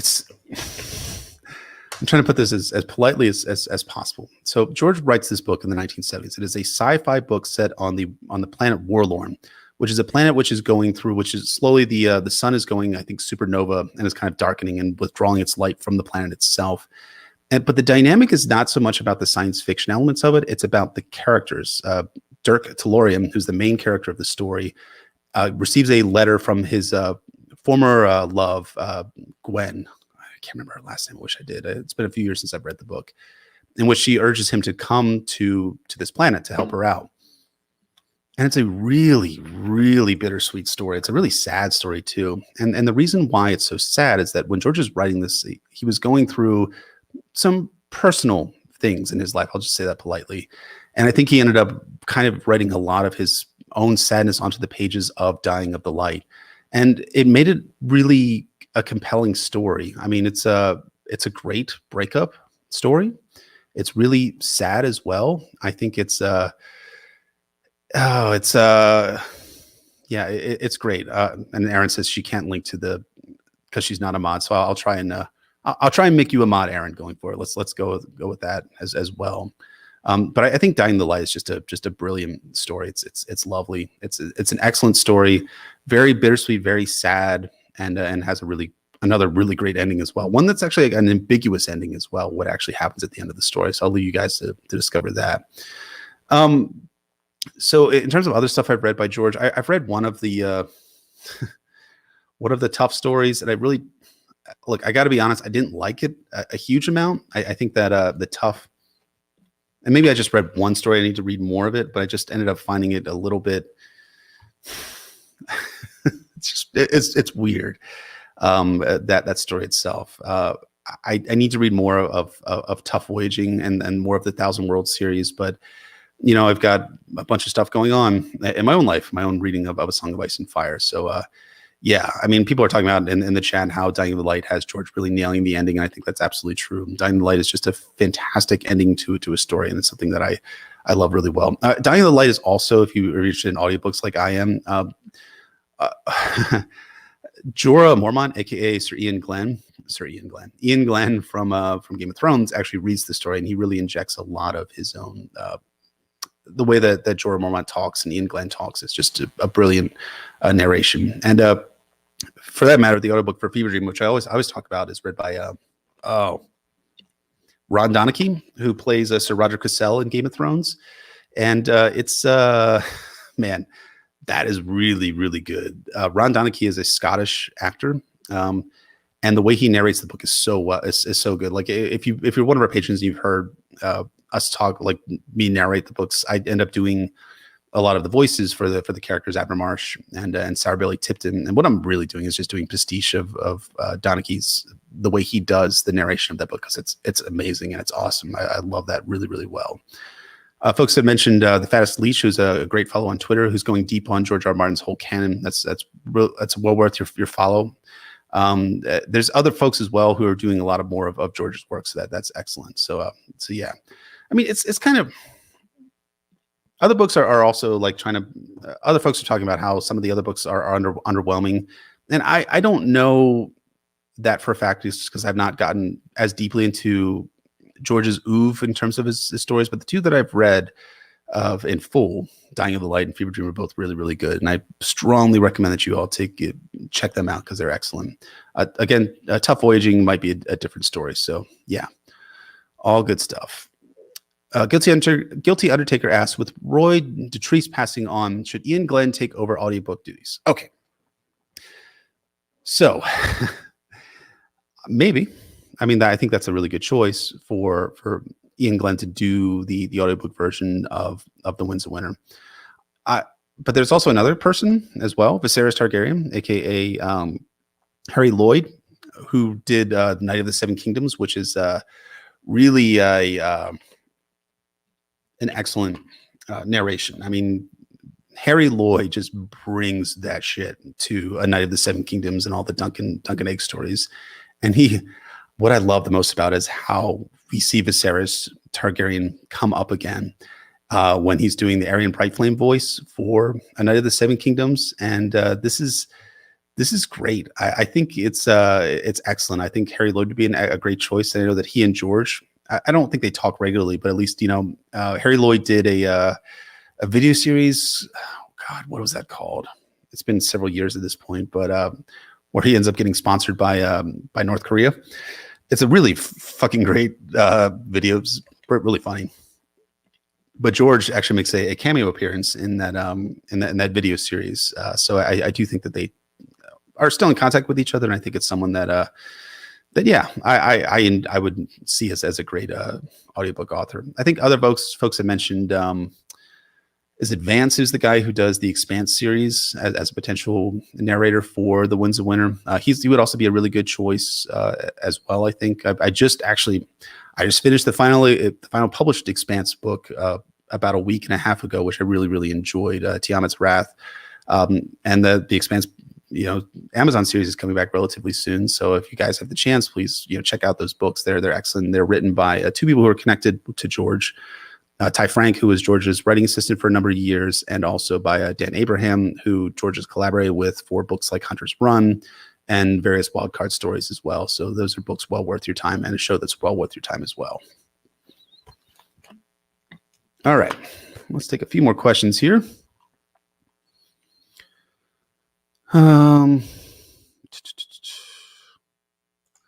Michael asks, George R. R. Martin clearly intended for Dany and Euron to interact at some point. Is that at all likely to happen anymore? I think so. Again, I'm not the Euron expert on this podcast. That's my beloved co-host who I miss dearly, Emmett, who's of course enjoying some well-earned time off right now. But I do think that the two characters will interact in A Song of Ice and Fire. I wonder if Euron is going to be one of the lies Dany has to slay from the House of the Undying. I think that Euron is eventually going to get a dragon at some point. And here's what I think. So we saw in the Throne Show season 7 and season 8 how the Night King becomes a dragon rider. He rides an undead Viserion around the north, and that becomes a pivotal plot point in season 8 of the show, when he attacks at the end of season 7 when he melts the wall, and season 8 when of course they attack Winterfell. Now, what I think is happening with that storyline specifically, what that's adapted from a bit, is the idea that I think Euron is going to assume something of the Night King role in The Winds of Winter and A Dream of Spring. So the Night King historically was a character who was, tempted by the others and married an Ice Queen and stuff like that, and all that kind of backstory. What I think is going to happen in The Winds of Winter is that Euron is going to assume that role of being the Night King's, or rather to be the others' emissary and agent, either unwittingly or, intentionally. It doesn't really matter to me. What matters is that I think that role is going to be his in that story. Now, the point of Euron in a lot of ways is to just show that kind of chaotic death and aspect of it. Like Euron is just so devoid of humanity by the time we get to especially his Winds of Winter sample chapter, Aaron Damphair's Winds of Winter sample chapter, where Euron's just totally devoid of all types of humanity, and it's just engaging in just this really heartless, awful violence and rape and murder and torture and brutality, and it's just so viscerally horrifying. I think that same sort of dynamic is going to exist for Euron Greyjoy in The Winds of Winter and A Dream of Spring. I think folks are pointing out in the chat that Euron is like Daemon Julian, and I think that's a really good point, because there's a nihilism involved in Euron Greyjoy and his thirst for violence. And the same sort of thing works, I think, in the context of the Night King and the others, because a lot of people have been like, "Oh, the others are doing this for a reason, and they're involved in killing because they're the children of the forest, and the men of and humanity have violated the pact or the peace that they made." And I think that's bullshit. I think Stephen Atwell put it really well in that he compared the others to the version of the Black Death, right? It's not like the Black Death has a reason to kill. It just kills. It's a nihilistic form of violence and death, which gets visited on the story. And I think Euron being that Night King figure would really fulfill a lot of what's happening with the others and why the others are in the story. It's more horrifying that the others don't have a reason to kill. They just kill because it's within their nature. And the same with the Black Death. It's within the Black Death's nature and plagues and COVID-19 to kill. So I think that's much more horrifying and a better way of telling the story in the long term. So yeah, I think that's exactly what's going to happen in The Winds of Winter with Euron Greyjoy. A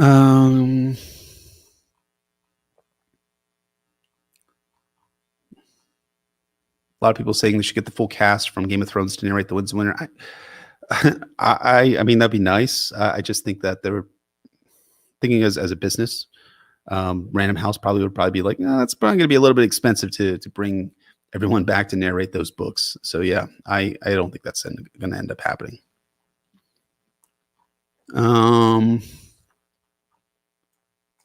Let's see here.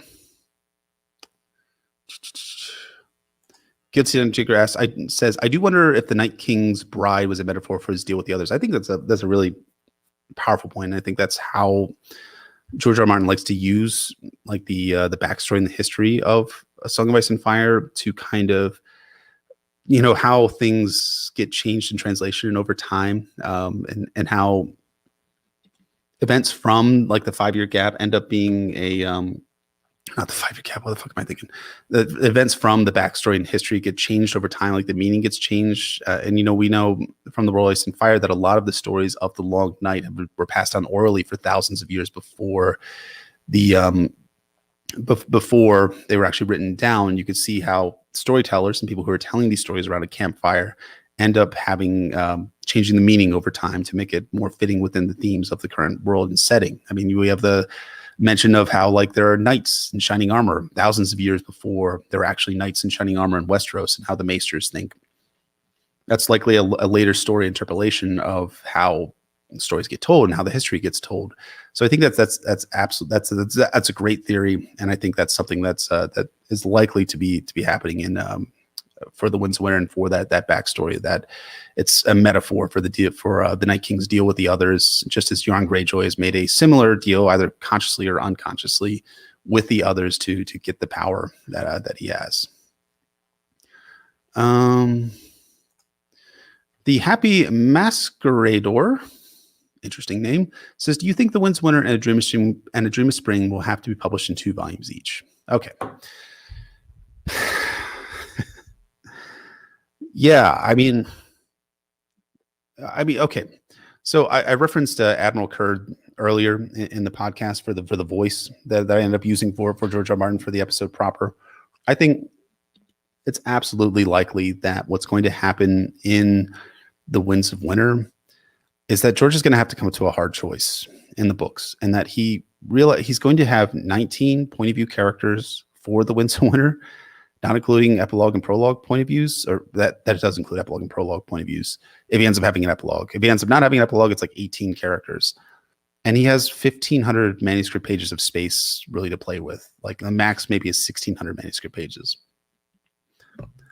I think the best thing to do for George would be just to be like, fuck it, publish it in 2 volumes. But George has been saying for years now that he does not want to publish it in 2 volumes. In 2018, he was asked by this fucking asshole by the name of Jeff, otherwise known as Brendan Beefish, about whether, he should publish The Winds of Winter in 2 volumes. And this is when he published Fire and Blood, which became Fire and Blood Volume 1, and then Fire and Blood Volume 2 will cover events later in the story. What I think will possibly happen. Well, let me get back to George's answer. George said, my publishers have asked me to do this, but I'm resisting that notion manfully. What I think is going to have, I think George is going to have to come with a real decision about that, because I think he has too much story to fit in one book known as The Winds of Winter. I mean, if you think about the storylines that are left over from A Dance with Dragons alone, you've got the Battle of Ice, the Battle of Fire, Arya and Young Grift, the battles at Storm's End that are going to occur, all the stuff from Old Town, Damp Hair, and all of those different storylines. These were all intended for A Dance with Dragons. And now George has pushed those storylines right to the Winds of Winter. In my estimation, I think I calculated this at one point because I'm, stupid about this meaningless nonsense, is that there's like 23 potential chapters from the Winds of Winter that were originally intended for A Dance with Dragons. And that's just like the first part of the story. Then we have to get to the story that George originally wanted to tell for the Winds of Winter itself. And that's just impossible. I don't see how George ends up telling the story of the Winds of Winter in one book. I mean, Admiral Kurd had that great video that I was referencing before. How is George R. Martin going to fit the Winds of Winter into the Winds of Winter, which is just it strikes me that this is going to be an impossible task for George, and George should probably just be like, I'm just going to do it in 2 volumes. Fuck it, let's do it. Like this is just a thing that George should do. Like what my big fear is that a lot of like the rewriting that George has apparently been embarking on for the past 3,000 years has been all involved in trying to make the Winds of Winter fit into one book. Like, oh, I just got to rewrite, just got to edit. If I just edit this story down a little bit, it's going to end up being, good and I can fit it in 1 volume. But I just don't. I wish that he would just say like, okay, fine, I'm just going to write the story to where its natural conclusion is, and just keep writing it forward. I'm not going to worry about the page count. I'm not going to worry about all of about how fans are going to crucify me for writing a book in 2 volumes again, like A Feast for Crows and A Dance with Dragons. I don't think he should split the book by geography the same way he did A Feast for Crows and A Dance with Dragons, but I do think he should consider strongly just doing 2 volumes of the Winds of Winter. Now, A Dream of Spring is a completely different animal because I have no idea. I mean, I've got vague outlines in my head about how A Dream of Spring is going to go down, but I think what's going to end up happening for A Dream of Spring is that, again, I think it's going to be similar to The Winds of Winter in that there's too much story to tell in that book. And I think that's going to be it has to go into multiple volumes, I think. I referenced Adam Whitehead, aka Wordhead, who's a acquaintance of George from the United Kingdom. He does an excellent blog called The Word Zone, which you all should be reading at this point, in which Adam told George several years ago at this point, so I think like back like 2012, 2010, 2012, that, George, just write A Dream of Spring in like 8 volumes, just 4 or 5 volumes. Like, just do whatever you can to bring the story to a natural conclusion. The problem, I think, for George, and I feel this, is that like he knows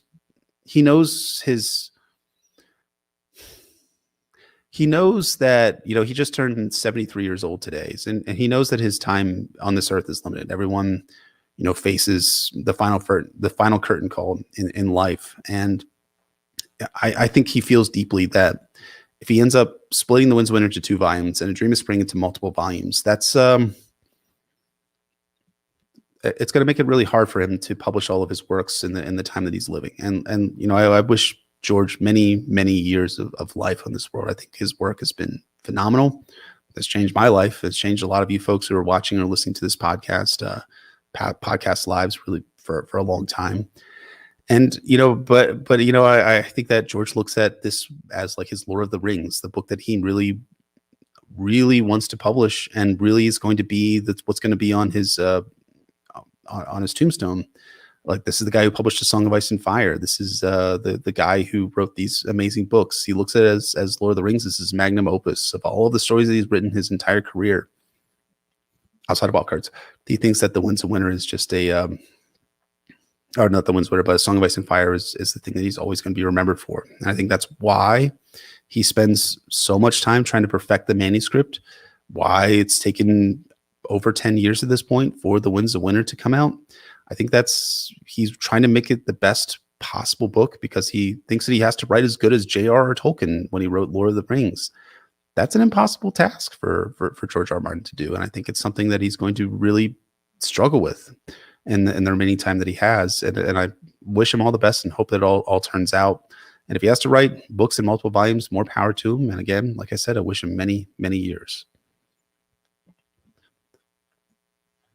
All right, what do we got?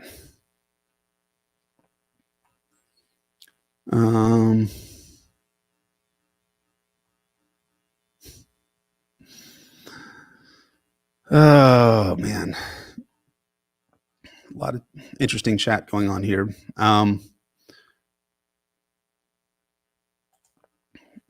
Undertaker asks, could George R. R. Martin solve the problem of the 5-year gap was meant to solve by retconning some characters to be a few years older?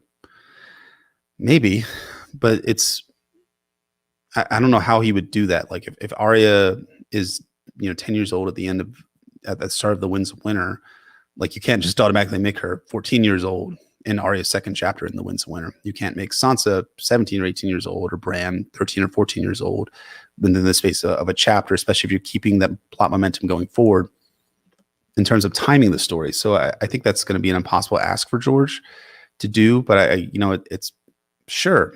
I guess he could do that, but in my mind, I think it's less about the age of the characters at this point, and more about how much story George has to tell for the remainder of A Song of Ice and Fire.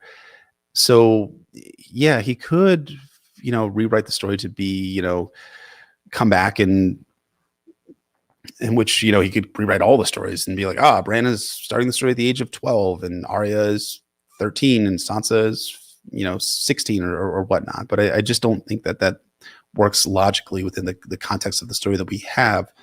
And again, like the point still remains that some of the characters being young in the story makes the story much more dynamic and interesting to me. I think specifically Jon being 17 years old when he gets assassinated makes a lot more sense than Jon being 23 years old when he gets assassinated. I think it's much more tragic for Jon to die so young and to be resurrected. I just think it's been I think in the long term, I don't think we're going to have a retconning of the characters' ages or a jump in the timeline of the story. But again, I am not George R. R. Martin, so I don't know how that might end up happening. So that's my final call on that. Admiral Kurd, who is of course in the chat, my friend Aaron, how you doing, man? Says you can have the Red Comet come back and just annihilate everyone and just magically annihilate everyone. That's not what he said. And everyone just magically ages up 5 years. Sure. There's a plot point in the Expanse and then the later books, which I won't reveal, in which time jumps forward, somewhat magically science fiction-y type thing. So that's sure, the Red Comet could age all the characters up. Who knows? All right, let's take one or two more questions, and I'm going to call it a night over here. So Ryan asks, would Stannis prefer to fight a horse-sized duck or 100 duck-sized horses? Stannis would prefer to fight a one horse-sized duck who's usurping the Iron Throne rather than 100 duck-sized horses usurping the Iron Throne, I guess. Yeah, we'll just go with that. All right. Do you think, Fodder for Foreshadowing asks, do you think the 5-year gap Stannis would have gone to Braavos and mustered his own forces instead of sending a proxy? So that's an interesting point that I could see George doing, that Stannis ends up going to Braavos, which again is something that happened in season 4 of the Throne show. I think the version of Stannis going to Braavos to recruit like the different mercenary groups to come fight in Westeros, that makes sense. I think what we would end up having is that Stannis could go to Braavos. He still has Salladhor Saan's fleet at the end of A Storm of Swords, but by the start of A Dance with Dragons, they are sailing south. They've abandoned Stannis' cause. And I think that's interesting. Now, of course, George could have had Salladhor Saan stick around and Stannis go to Braavos to secure a loan from the Iron Bank. And that being why Salladhor Saan sticks around, because he knows that he's going to get paid by Stannis. And Stannis, while he's there, secures a loan for mercenary clans and also to pay off Salladhor Saan. They sail back to Westeros, and then you have Stannis showing up with a large army, similar to what happens in Game of Thrones season 5. Now, I do think that there's a problem with that, in that it doesn't take 5 years to sail to Braavos and then back to Westeros. I mean, Arya reaches there within a few months. Maybe just a month at most between Storm and A Feast for Crows. Samwell, the same thing happens at A Feast for Crows, where he sails to Braavos and stops over in Braavos for a little bit after sailing from Eastwatch before heading down to Old Town. So there is a timing factor which doesn't make it believable that Stannis would just be putzing around to, the Braavosi, various like moneylenders and folks like that for 5 years and then showing back up in Westeros. There's just a lack of dynamic plotting, which would go into Stannis leaving for a few years and showing back up a few years later. I do think that the way it works in A Dance with Dragons works really well, where Stannis is extremely impatient to get work on sitting the Iron Throne again. And he ends up signing, like in Theon's sample chapter, he ends up signing a pact with Tycho Nestoris to secure a loan from the Iron Bank, after Tycho has signed already a loan with the Night's Watch and Jon Snow. So I think it's it's something that just doesn't work well with the 5-year gap. But I think the story of Stannis in a version of the story works really well. And the final question goes to Veronica Alvenstar. Who are you again? In which she asks, what A Song of Ice and Fire character has dad vibes? Shirt tucked into jean shorts, New Balances, noises when they sit down. Oh man, you should not have abandoned those orphans at the end of the crossroads, Veronica. Just not right. I think that the character who best fits this, now people are suggesting that it's Ned, but the actual character who fits this best is Mace Tyrell. Come on. This guy is hanging around in King's Landing with his mom there. Like his mom is driving him nuts. He's got his sons who are awesome there. He's got his teenage sons who are all just awesome when Mace is not. He's absolutely the one who is going to be there with his with his Under Armour shirt, which of course I am not wearing right now. You can't see the verbiage right there. Tucked into his jean shorts.